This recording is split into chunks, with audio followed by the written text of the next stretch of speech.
Have you ever stopped to wonder what would happen if, one day, the universe decided to hand you the keys to your own life, only to reveal that the home you're stepping into is built entirely out of your own moments of laziness? Every single morning, we step out of our front doors with a persistent, dangerous illusion.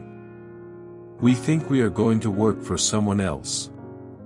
We believe we are simply fulfilling a task, checking a box, or surviving a tedious 8-hour shift. We calculate exactly how many minutes we can show up late without being noticed.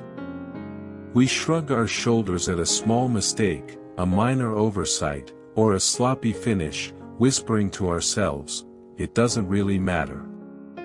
It's not my house.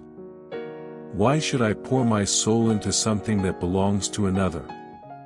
But there is a cold, relentless truth that destiny keeps hidden until the very final act.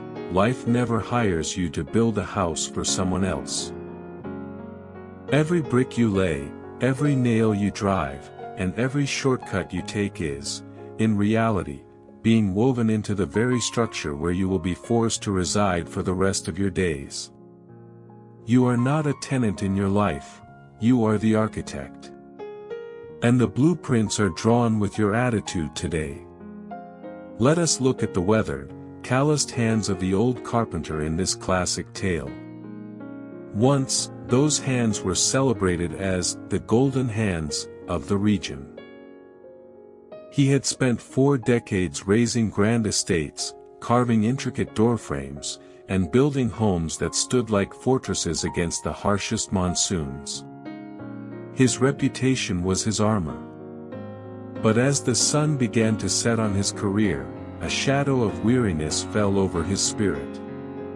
The fire of passion that once fueled his craftsmanship had flickered out, leaving behind nothing but the cold ash of resentment and boredom. He was tired. He wanted out. He wanted the easy life.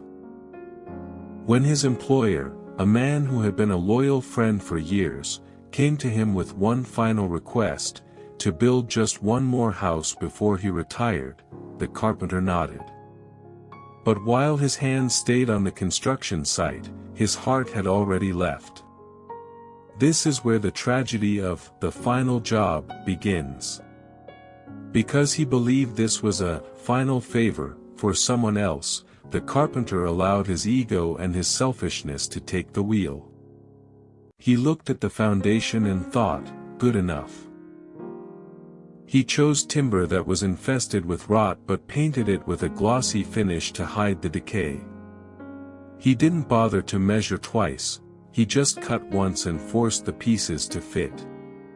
He hammered nails at crooked angles, leaving gaps in the insulation and cracks in the plaster that he covered with a thin, cheap layer of whitewash. Each strike of his hammer was no longer a song of devotion, it was the hollow echo of a ghost. He moved through the site like a shadow, doing the bare minimum just to exchange his integrity for a retirement check. He was cutting corners to get to his freedom faster, not realizing he was actually cutting the support beams of his own future. The day the house was finished, it looked magnificent from a distance. The paint was bright, and the architecture seemed modern. But beneath the surface, it was a skeletal disaster, a crumbling ruin waiting for the first gust of wind to expose its fragility. Then came the moment of reckoning. The employer arrived, smiled warmly, and pulled a golden key from his pocket. He placed it in the carpenter's palm and said, "My old friend, this house is for you. It is my gift to you, a reward for a lifetime of hard work." Can you hear the silence of a heart shattering? In that split second, the carpenter felt a pain sharper than any saw he had ever used. He stood frozen, staring at the rot he had hidden and the cracks he had masked. He had built himself a prison out of his own shortcuts. For the rest of his life, he would have to listen to the walls groan and feel the roof leak, knowing that every flaw was a signature of his own betrayal. The carpenter's agony became the ultimate wake-up call for his two sons. For years, they had viewed their own work at the local farm as a game of, how much can I get for how little effort? They thought they were clever for arriving late and leaving early. They thought they were winning against the system. But seeing their father's broken spirit changed them.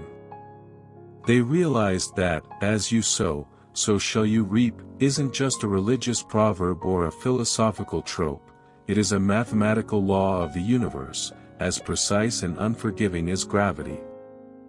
If you sow apathy, you cannot reap respect. If you build with cheap materials of character, you cannot expect a fortress of security when the storms of life inevitably arrive. The sons transformed. They didn't change because they feared the boss, they changed because they feared becoming the architect of their own misery. They understood the most vital principle of success: the way you do one thing is the way you do everything.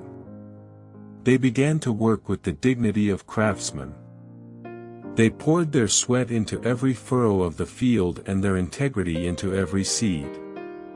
And the miracle followed: when their internal attitude shifted, their external world moved to meet it. Their diligence brought them more than just money, it brought them the freedom to eventually rebuild their father's house, and their own lives, on a foundation of solid rock. We often spend our youth dreaming of a someday glory, neglecting the today tasks. We wait for the big break to show our true potential, while treating our current responsibilities as disposable. But the most profound lesson is this: success is not a destination, it is the person you become while you are working. If you cut corners on your responsibilities today, you are cutting corners on your soul. If you cheat on a small calculation, you are blurring your own vision. Every day that passes is not a practice round. There are no drafts in the construction of a life.